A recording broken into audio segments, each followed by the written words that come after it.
صاحب ایک ٹینشن دے کے چلے گئے 10 روزوں کی. سمجھ رہے ہو؟ مسئلہ یہ ہے کہ ہم لوگوں نے کرنا کرانا کچھ بھی نہیں ہے.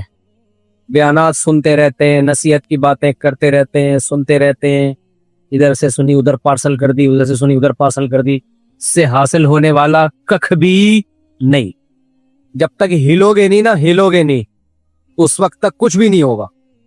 تو میں آپ کو تھوڑا ہلا رہا ہوں کہ کل سے 10 روزے. بتاؤ کس کس نے نیت کی؟ ہاتھ کھڑا کرو. شاباش. سب سے پہلے تو میں نے نیت کی. چلو ماشاءاللہ بہت لوگ رکھنا ہے, بتا رہا ہوں میں, ڈیمانڈ ہی نہیں کرنی ہے.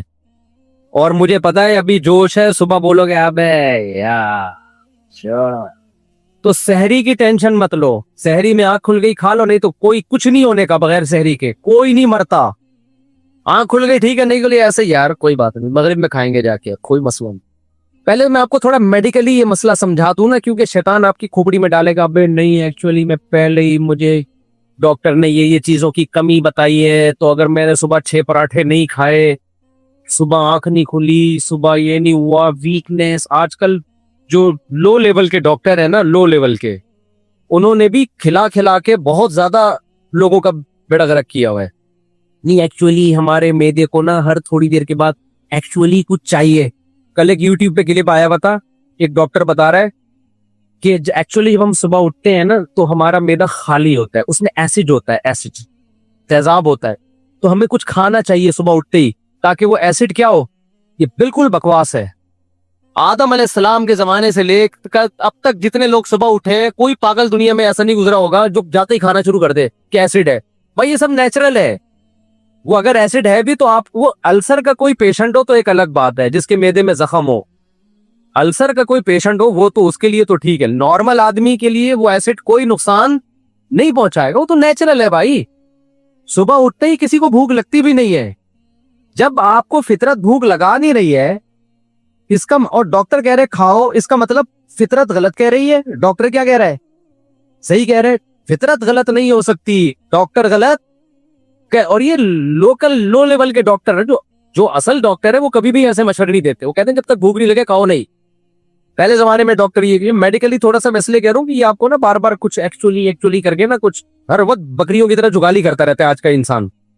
ہم بچپن میں ڈاکٹروں سے سنتے تھے کہ ایک دم پیٹ بھر کے نہیں کھانا چاہیے, تھوڑا تھوڑا کر کے کھائیں. تبھی گوروں کے یہاں 6 ٹائم کے کھانے ہوتے ہیں. اب تو شاید انہوں نے بھی ختم کر دیے, پہلے 6 ٹائم کے. صبح ناشتہ, حالانکہ ناشتے کا لفظ اسلام میں قدیم عربی میں ہے ہی نہیں, قرآن میں بھی نہیں ہے. قرآن میں وَلَهُمْ رِزْقُهُمْ فِيهَا بُكْرَةً وَعَشِيًّا, جنت میں ان کو صبح بھی بکرا کہتے ہیں دوپہر کے وقت سے پہلے تک کا جو ٹائم ہوتا ہے, اور شام کو بھی. جنت میں 2 ٹائم کھلا رہے ہیں اللہ تعالیٰ. اگرچہ وہاں تو ہر وقت ہی ہوگا, لیکن ایک مثال وہ دی جا رہی ہے جو دنیا میں چلتی ہے نا. ہمارے نبی نے دوپہر کا کھانا کھایا ہے, 11 بجے کھانا کھاتے تھے آپ, پھر قیلولہ کرتے تھے, پھر رات کا کھانا ہوتا تھا, بس یہ 2 ٹائم کا کھانا. انگریز کے جب تک قدم ہندوستان میں نہیں تھے, ہندوستانی لوگ جن میں ہم پاکستانی بھی داخل ہیں, ناشتے کے لفظ سے واقف نہیں تھے. کرو ناشتہ, میں یہ نہیں کہہ رہا کہ میں بھی کرتا ہوں, لیکن اس پہ صحت کے لیبل مت لگاؤ, یہ صحت کے لیے بالکل بھی ضروری نہیں ہے. فطور کا لفظ عربی میں ناشتے کو کہتے ہیں, یہ جدید عربی ہے, قدیم عربی میں ناشتے کا لفظ ہی نہیں ہے. وہ تھا ہی نہیں ناشتہ, وہ جانتے ہی نہیں تھے ناشتہ ہوتا کیا ہے. سمجھتے ہو کہ نہیں سمجھتے؟ تو یہ جو کہتے ہیں نا تھوڑی تھوڑی, یہ نیچرل نہیں ہے تھوڑی تھوڑی دیر کے بعد کھانا. ایک دفعہ کھا لے آدمی بس پھر بھوکا رہے. تو اب مسئلہ یہ ہے, جب آپ کبھی آنکھ کھلے گی سحری میں, کبھی آنکھ نہیں کھلے گی تو بولو کوئی بات نہیں, آج 18 گھنٹے کا روزہ ہوگا, اور 20 گھنٹے کا جتنا خالی پیٹ رہو گے فائدہ ہی ہوگا, نقصان اس کا بالکل بھی نہیں ہے. نقصان جب ہوتا ہے جب خالی پیٹ رہ کے اس کی ریکوری نہ ہو. جب ہم کھاتے ہیں نا افطاری میں, وہ 22 گھنٹے بھی خالی پیٹ ہو, وہ ٹھا کر کے فوراً باڈی اس کو کور کرتی ہے. اللہ نے باڈی کا نظام ایسا بنایا ہے کہ بھوک سے مرنا بہت مشکل رکھا ہے اللہ تعالیٰ نے. ہوگا یہ جب آپ کئی گھنٹے بھوکے رہو گے نا, پھر جب 2 پکوڑے بھی کھاؤ گے نا, 2 پکوڑے تو نہیں کھاؤ, 2 سموسا تو پکوڑے سے بھی خطرناک ہے. اب جو چیزیں ہم کھا رہے ہیں مثالیں تو وہی آئیں گی نا. میں بھی اب اوائڈ کر رہا ہوں, کوشش کر رہا ہوں. آپ نے کیا کرنا ہے, کھجور کھا لی, 2 کھجوریں آپ کھاؤ گے, ایک دم کیا ہو جاؤ گے, فٹ فاٹ. اس سے آپ کو اندازہ ہوگا یار ہم جو بول رہے تھے اتنا کچھ, یہ تو ہم اپنے ساتھ ظلم کر رہے تھے. 2 کھجوریں بھی ہمارے لیے بہت ہیں. تو اس لیے پہلے تو یہ ٹینشن نہیں لینی ہے کہ میں 20 گھنٹے سے بھوکا ہوں، 22 گھنٹے سے بھوکا ہوں، تو کچھ بھی نہیں ہوگا. ہاں کوئی السر کا پیشنٹ ہے یا شوگر کا مریض ہے، وہ ڈاکٹر سے مشورہ کر لے، اس کا انا للہ ہو سکتا ہے. شوگر کے اصول تو ان کو تو چینی کھانی پڑتی ہے تھوڑی دیر میں، یا کوئی السر کا پیشنٹ ہے اس کو تو پھر ایسڈ نقصان. نارمل آدمی کی بات کر رہا ہوں. دوسرا، آپ کو پتہ ہے مسئلہ کیا ہوگا جب آپ روزے رکھو گے؟ پہلے تو میں بتا دوں میں روزوں کی ترغیب کیوں دے رہا ہوں. قرآن کیا کہہ رہا ہے؟ لعلکم تتقون، روزے رکھو تاکہ تمہاری وی پاور، قوت ارادی بڑھے. تتقون کا مطلب یہ ہے ہماری قوت ارادی نہیں ہے نا، جب کوئی کام کرنا چاہتے ہیں چاہتے ہی رہ جاتے ہیں، ہمت نہیں ہوتی. تو ویل پاور، قوت ارادی بڑھانے کے لیے کنٹرول کس پہ کرنا ہے؟ منہ پہ کنٹرول کرنا ہے. سمجھتے ہو؟ مذہب یہ کہتا ہے اور میڈیکل سائنس بھی یہ کہتی ہے. اب آپ لوگ تو یہاں پروجیکٹر ہوتا تو میں ڈاکٹروں کے پورے کلپ چلا دیتا آپ کے پاس. اب تو گورا اس طرف آ رہا ہے انٹرمیڈیٹ. پہلے اس کو مسلم فاسٹنگ کہتے تھے کہ پھر انہوں نے نام چینج کر کے رکھ دیا انٹرمیڈیٹ فاسٹنگ. پہلے جب یہ فاسٹنگ کا کانسیپٹ گوروں میں آیا نا کہ آپ کی ویل پاور بڑھانے کے لیے، آپ کی قوت ارادی بڑھانے کے لیے، آپ کے جسم کو پاورفل بنانے کے لیے فاسٹنگ بہت ضروری ہے. تو فاسٹنگ پہلے سے کس میں تھی؟ مسلمانوں میں تھی، جس کو وہ مخالفت کرتے تھے. جب انہوں نے ریسرچ کی، انہوں نے کہا یار یہ تو کینسر کا ریشو سعودی عرب میں، عرب ملکوں میں کم ہے. ایک گورے کی رپورٹ آئی تھی، اس نے کہا یار وہاں پیر جمعرات کا روزہ رکھنے کا معمول ہے، اس لیے ان میں کینسر کیا ہے؟ بہت کم ہے. تو بہت ساری کینسر کے اسپیشلسٹ سے میں نے خود پوچھا، وہ اسپیشلسٹ بھی کوئی چھوٹے موٹے نہیں ہیں، بہت بڑے اسپیشلسٹ. انہوں نے بتایا کہ بھائی روزہ رکھنے سے جتنے کینسر کے چانسز کم ہوتے ہیں نا، اتنے کسی چیز سے نہیں ہوتے. بہت ہی فائدے ہیں. ہم نے تو فائدے کو تھوڑی دیکھنا ہے، ہم نے کس کو دیکھنا ہے؟ اللہ کا کیا ہے حکم ہے. یہ فائدے تو میں اس لیے گنوا رہا ہوں تاکہ موٹیویشن ملے، ورنہ ہمارے لیے تو اللہ کا ارشاد کافی ہے. اے ایمان والو، لعلکم کتب علیکم الصیام، روزے رکھو. کیوں؟ لعلکم تتقون، تاکہ تمہاری ویل پاور بڑھے، تمہارے اندر خواہشات پہ کنٹرول کرنے کی صلاحیت بڑھے. ہم تو اس لیے رکھ رہے ہیں. صحت خراب بھی ہو جائے تو کیا کر رہا ہے یار ایسی صحت کا؟ موٹا تازہ گینڈے کی طرح گھوم رہا ہو اور گناہوں میں پڑا ہوا ہو، اس سے بہتر وہ پتلا اچھا نہیں ہے جو گناہوں سے بچتا ہے. بے بھائی اگر طاقت ہی دنیا میں سب کچھ ہے تو بیل جنت میں جانا چاہیے نا. پھر بھینسے اور بیل تو بہت طاقتور ہوتے ہیں، کسی کام کے ہوتے ہیں. وہ تھوڑی اللہ کی نظر محبوب ہے. کمزور ہے، بیمار ہے، گناہوں سے بچتا ہے، وہ اللہ کو زیادہ پسندیدہ ہے. تو اس لیے روزے کا اصل مقصد ہے آپ کے اندر وی پاور بڑھے. صحت کی باتیں تو میں اس لیے کر رہا ہوں تاکہ آپ کو موٹیویشن ملے کہ صحت خراب نہیں ہوگی، کیونکہ شیطان ورغلائے گا آپ کو کہ ابے صحت کو یوں ہو جائے گا، ابے صحت کچھ بھی نہیں ہوتا، صحت اور فٹ فاٹ ہو جاؤ گے. اور یہ میں نے مردانہ قوت کی مثالیں دی ہیں نا، یہ بھی موٹیویشن کے لیے. اگر میں کہتا ہوں روزہ رکھنے سے آپ کی شوگر کنٹرول ہو جائے گی، کہتے جاؤ بھاڑ میں شوگر کرنا ہے. میں کہتا آپ کی گنجے کے سر پہ بال اگائیں گے، وہ کہتے کچھ نہیں. جب میں نے کہا نا مردانہ قوت، یہ کم نوجوان کہیں گے آپ 10 ہم 100 روزے رکھیں گے. یہ منجن بہت بکتا ہے نا آج کل. سب کچھ جب سیٹ ہوتا ہے تو ساری چیزیں سیٹ ہوتی ہے نا. تو اب سمجھو ایک بات کو، اب آپ کو اس میں رکاوٹیں کیا کیا آئیں گی؟ دیکھو 2 رکاوٹیں آئیں گی روزہ رکھنے میں، جس کی وجہ سے آپ کا موڈ آف ہوگا. روزہ رکھنے سے موڈ صحیح نہیں ہوتا، بلکہ کیا ہوتا ہے؟ آف. جس طرح کاموں میں دل لگنا چاہیے دل نہیں لگے گا. آپ کہو گے ابے یار مفتی صاحب نے تو کہا تھا روزہ رکھیں گے ویل پاور بڑھے گی، یہ تو کسی کام میں دل لگی. اب تو ڈرامہ دیکھنے میں بھی مزہ نہیں آ رہا. جو دل لگنے کے کام تھے ان میں بھی دل نہیں لگ رہا، تو باقی جو مشکل کام ہے ان میں کہاں دل لگے گا؟ اب تو فلم بھی نہیں وہ مزہ آ رہا ہے یار. فلم بھی لوگ سینما گھروں میں جا کے دیکھتے ہیں تو منہ میں کوئی گٹکا ہوتا ہے، کوئی سگریٹ ہوتی ہے. کیا خیال ہے بھائی؟ اور یہ کہہ رہے ویل پاور بڑھے گی، ویل پاور گئی تیل لینے. تو اس سے بھی گئے ہم، ہلا ہی نہیں آ رہا. آفس جانے کا دل نہیں کر رہا، کل پیپر ہے امتحان کا دل نہیں کر رہا. بے یار یہ ممبر کی باتیں کچھ اور ہوتی ہیں، پریکٹیکل لائف کچھ اور. تو دیکھو وہ 2 وجہ سے آپ کی دل نہیں لگ رہا ہوتا، 2 وجہ سے. اب میں پہلے مثال دیتا ہوں پھر بات سمجھاؤں گا. ایک آدمی کو چرس پینے کی عادت ہے، ہیروئن پینے کی عادت ہے. ڈاکٹر نے کہا ہیروئن چھوڑ دے، یہ تیرا بیڑا غرق کرے گی، یہ تجھے ہر چیز سے دور کر دے گی، تیری ویل پاور کی ایسی کی تیسی کر دے گی، تجھ سے کچھ بھی نہیں ہوگا. ہر وقت ہیروئن چاہیے ہوگی تجھے، ہیروئن چاہیے، نشہ چاہیے. اس نے ڈاکٹر کے کہنے پہ ہیروئن چھوڑ دی. اب جب ہیروئن کی طلب ہوئی ہے نا، تو جو کام پہلے کر رہا تھا اس سے بھی